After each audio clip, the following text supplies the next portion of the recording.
তো চক্র করতে হবে না, সেই চার পেটুয়া বাহিনীদের তাদের ভয় পেতে হবে না। আজকে আমরা ভয়হীন চিত্তে আমরা সমাবেশে যোগ দিচ্ছি।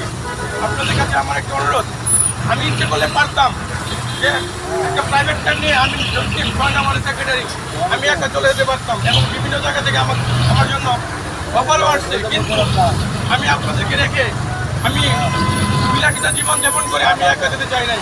আপনাদেরকে সাথে নিয়েই কাজে কাজ মিলিয়ে আজকে আমরা মহাসমাবেশে যাচ্ছি।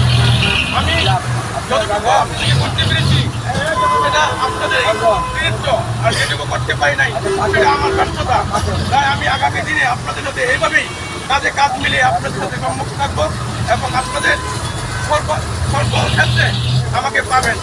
আজকে অতি উৎসাহিত কিছু নেতাকর্মী আছে যারা 24 ঘন্টায় আমাদেরকে আমাদের মধ্যে বিচরণ করে, কিন্তু যখন সভা সমাবেশ আছে তখন তারা কি করে আমাদেরকে রেখে অন্য জায়গায় গিয়ে তারা লক্ষ্য করে।